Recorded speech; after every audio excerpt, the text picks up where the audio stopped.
సింహం వారికి గనక చూసుకున్నట్లయితే మీకు ప్రస్తుతం శుక్ర కేతువులు రాశిలో ఉన్నారు. ఈ శుక్రుడు ఆగస్టు 2వ తేదీ నుంచి మారిపోతాడు, ధనస్థానంలోకి నీచ స్థానంలోకి వెళ్తున్నాడు. ఇలాగా 5 గ్రహాల యొక్క మార్పు ఉంది ఇప్పుడు మనం చెప్పుకోబోయేటువంటి దీంట్లో. కాబట్టి రవి ఆగస్టు 15 నుంచి రాశిలోకి రావడము, అదేవిధంగా కుజబుధులు లాభస్థానంలో కలుస్తున్నారు. అదొక వారం రోజులు దాని ప్రభావం ఉంటుంది. అష్టమంలో ఉండే శని వక్రించడం వల్ల అష్టమ శని ప్రభావం తగ్గుతుంది. మరి ఈ బుధుడు, గురువు, రవి 3 గ్రహాలు ఒక 10 రోజుల పాటు కలిసి ఉంటాయి 12వ స్థానంలో. మరి ఈ యొక్క గ్రహస్థితి మూలంగా మీకు కలిగేటువంటి ఫలితాలు ఏమిటి, ఏ దేవతారాధన చేయాలి, ఎటువంటి విషయాల పట్ల మీరు జాగ్రత్తగా ఉండాలి అనేటువంటి అంశాలు చెప్తుంది నేనైనప్పటికీ చెప్పిస్తుంది సాక్షాత్ లలితా అమ్మవారిగా భావిస్తూ ఆ లలితాంబిక అమ్మవారి యొక్క అనుగ్రహం మీకు పరిపూర్ణంగా కలగాలని మనస్ఫూర్తిగా కోరుకుంటూ, ఇక్కడ గమనించినట్లయితే ఎప్పుడైతే సింహం వారికి శుక్రుడు రాశి నుంచి 2వ స్థానంలోకి వెళ్తాడు ఆగస్టు 2వ తేదీ నుంచి, కొంచెం అంటే రవి వస్తున్నాడు ఆగస్టు 15 నుంచి, కొంచెం రిలీఫ్ అనేటువంటిది వస్తుంది ఎప్పుడైతే శుక్రుడు వెళ్ళిపోతాడు. ఎందుకంటే శుక్రకేతు కాంబినేషన్ అనేటువంటిది అంత మంచిది కాదు.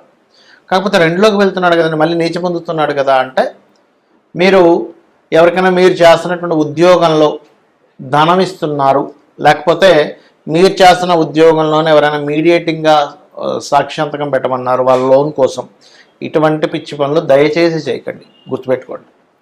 అలాగే లాభస్థానంలో కుజబుధులు కలుస్తున్నారు కాబట్టి అనవసరంగా ఏవో లాభాలు వస్తాయి, షేర్ మార్కెట్లో అది వస్తుంది ఇది వస్తుంది, తొందరపాటు నిర్ణయాలు తీసుకోకండి. అదొక వారం రోజులు దాని ప్రభావం ఉంటుంది స్టార్టింగ్లో ఆగస్టు మాసంలో. ఇక దాని తర్వాత 12లో ఉండేటువంటి గురువు రవులు మంచిదే, దానికి బుధుడు కూడా వచ్చి చేరుతున్నాడు. దానివల్ల ఒక 5వ తేదీ నుంచి 15వ తేదీ వరకు కొన్ని సేవా సంబంధించిన వాటి మూలంగా మరియు ఇన్వెస్ట్మెంట్స్ చేయడానికి మంచి సమయం చెప్పాలంటే.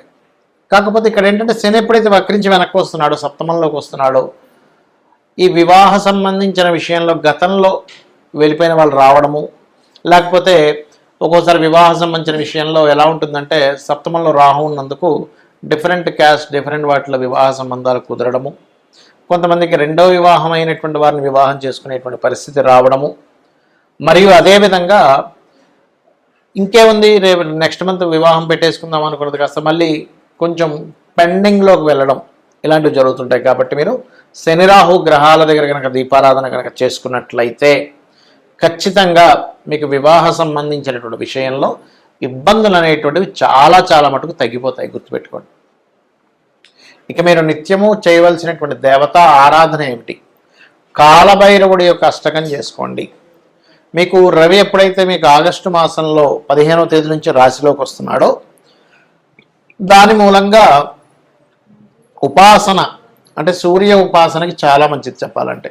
సూర్యోపాసనకి మంచిది, కొన్ని సేవా సంబంధించిన చేయడానికి మంచిది. ఏదైనా క్షేత్రాలకు వెళ్ళి అక్కడ ఏదైనా సేవ చేయడం అనేటువంటిది చాలా చక్కటి ఫలితాలు ఇస్తుంది. ఇవన్నీ ఎందుకు చెప్తున్నానంటే మనం పూర్వజన్మలో చేసుకున్నటువంటి కర్మలు మనం ఇప్పుడు చేసేటువంటి దేవతా కార్యక్రమాల వల్ల, స్పిరిచువల్ రిలేటెడ్ వాటి వల్ల ఆ కర్మలు తగ్గుతూ ఉంటాయి.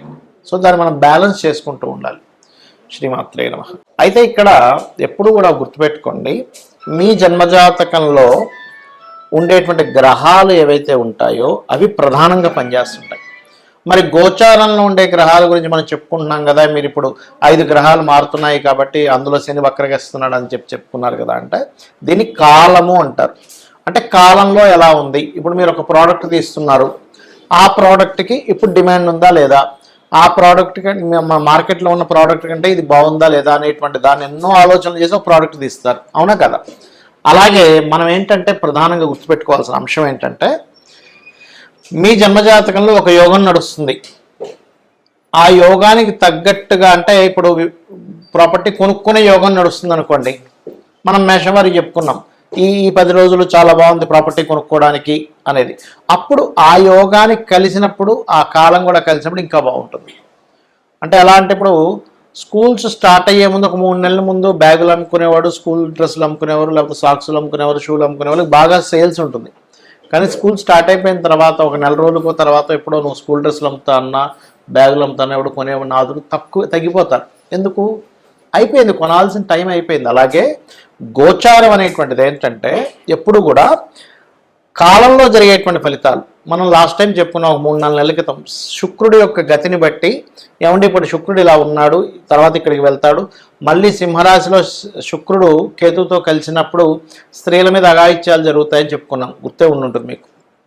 అదే రకంగా మీరు కనుక చూసినట్లయితే పాపం ఒక 13 ఏళ్ళ అమ్మాయి మీద 30 మంది రేప్ కేసు చేయడం అనేటువంటి మనం చూసాం.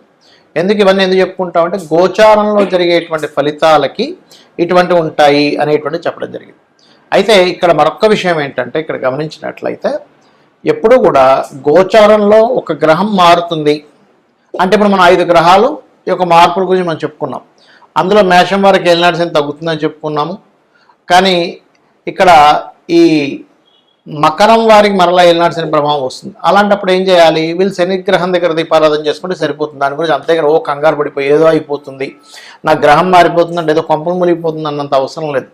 కాలంలో ఎలా అయితే కాలం మారుతుందో, ఎండాకాలం, వర్షాకాలం, చలికాలం ఎలా అయితే కాలాలు మారుతాయో, గ్రహాల మార్పుల వల్ల వాళ్ళ తత్వాల్లోని, వాళ్ళ జీవన విధానాల్లోని, వాళ్ళ యొక్క ఆలోచన విధానంలోని వాళ్ళకు ఉండేటువంటి స్థితిగతుల్లో కొన్ని మార్పులు వస్తాయి.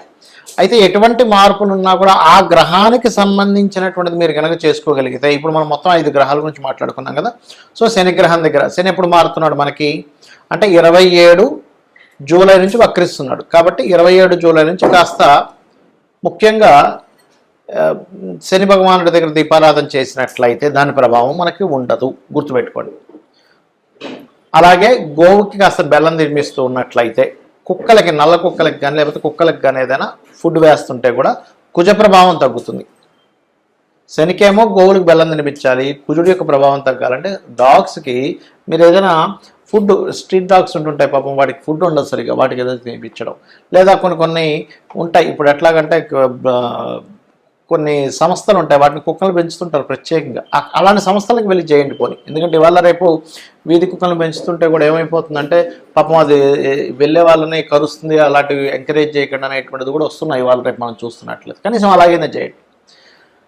అదేవిధంగా బుధుడు కూడా మారుతున్నాడు, కానీ బుధుడు మారడం వల్ల ఎక్కడ కూడా ఎఫెక్ట్ లేదు మీకు. ఎందుకు లేదు అంటే బుధుడు వెళ్ళి శుభగ్రహాలతో కలుస్తున్నాడు. ఇప్పుడు దాని గురించి పెద్దగా రెమెడీ ఏం అక్కర్లేదు. కానీ శుక్రుడు వల్ల మాత్రం రెమెడీ చేసుకోవాలి. ఎందుకు? శుక్రుడు నీచ స్థానంలోకి వెళ్తున్నాడు. కాబట్టి మొన్న జరిగిన ఇన్సిడెంట్ ఏదైతే పాప ఇన్సిడెంట్ ఉందో అలాంటిది దాదాపు ఇంకో 2 నెలల వరకు ఉంది దాని ప్రభావం. ఇంకొక 2 months ఉందండి. కాబట్టి ఇంకొక 2 నెలల వరకు మీ ఇంట్లో ఎవరైనా అమ్మాయిలు ఉన్నట్లయితే, బాగా ఎంగేజ్ టీనేజ్లో ఉండేటువంటి పిల్లల విషయంలో దగ్గరుండి స్కూల్కి తీసుకురావడం కానీ, కాలేజీ తీసుకురావడం కానీ చేయండి. కానీ ఒంటరిగా నిర్మానుష్యమైన ప్రదేశాల్లోని వాళ్ళని రమణమండి ఇట్లాంటివి ఏమి చేయకండి దయచేసి. ఎందుకంటే ఇప్పుడు గ్రహస్థితులు ఈ రకంగా ఉన్నాయి, గుర్తుపెట్టుకోండి. ఇక 3వ విషయం ఏమిటి అని చెప్పి చూసుకున్నట్లయితే, ఇక్కడ రవి మారుతున్నాడు. రవి మార్పు వల్ల రవి ఓన్ హౌస్లోకి వెళ్తున్నాడు, కేతుతో కలుస్తున్నాడు. కాబట్టి ఇక్కడ ఏం చేయాలి? గవర్నమెంట్ కాంట్రాక్ట్స్ చేసేటువంటి వారు, ఎందుకంటే రవి గవర్నమెంట్ కారకుడు, ఉపాసనా మార్గాల్లో ఉండేటువంటి వారు. అందుకే సూర్యభగవాను చూస్తూ ప్రత్యక్ష నారాయణ అంటూ ఉంటాం. అలాంటి వారికి ఉపాసన సంబంధించిన వాటికి మంచిదే. కానీ గవర్నమెంట్ కాంట్రాక్ట్ చేసేటువంటి వారు కొన్నిసార్లు గవర్నమెంట్ రిలేటెడ్ వాటి మూలంగా ఇరుక్కుంటూ ఉంటారు. అందుకని ఏం చేయాలి? కేతుగ్రహం దగ్గర, రవిగ్రహం దగ్గర దీపారాధన చేయాలి. రవికేతు గ్రహాల దగ్గర దీపారాధన ఏమో మీరు ఆగస్టు 15 నుంచి రెగ్యులర్గా చేస్తూ ఉండండి. గోధుమలు దానంగా ఇవ్వచ్చు. అయితే ఇక్కడ ఏంటంటే ఒక్కొక్క గ్రహంకి ఒక్కొక్క కారకత్వం ఉంటుంది. మీ జన్మజాతకంలో ఉండేటువంటి గ్రహాలని గోచార గ్రహాలు యాక్టివ్ ఆర్ డియాక్టివ్ చేస్తూ ఉంటాయి. ఒక్కొక్కసారి అది కంప్లీట్ 0 అయిపోయే స్టేజ్కి వస్తుంది, ఒక్కొక్కసారి బాగా ఓవర్ యాక్టివ్ అయ్యే స్టేజ్ వస్తుంది. దాన్ని మనం అర్థం చేసుకోగలగాలి. ఇక్కడ నీచ స్థానంలోకి వెళ్ళేటువంటి శుక్రుడి మీద కుజుడు దృష్టి ఉంది. నెక్స్ట్ అంటే మిథునంలో ఉండేటువంటి కుజుడు కన్యలో ఉండేటువంటి శుక్రుడిని వీక్షిస్తాడు. కాబట్టి ఖచ్చితంగా జాగ్రత్త వహించాలి. స్త్రీల విషయంలో, వాహనం మీద వెళ్ళేటువంటి విషయాల్లో కూడా చాలా జాగ్రత్తగా ఉండాలి. ఇది చేసుకుంటూ అమ్మవారి ఆరాధన చేసుకోండి. మీ గ్రహస్థితి ఎలా ఉన్నా నిత్యం లలిత చదువుకోవడము ఇలా చేసుకోండి, అన్ని విధాలు మీకు బాగుంటుంది.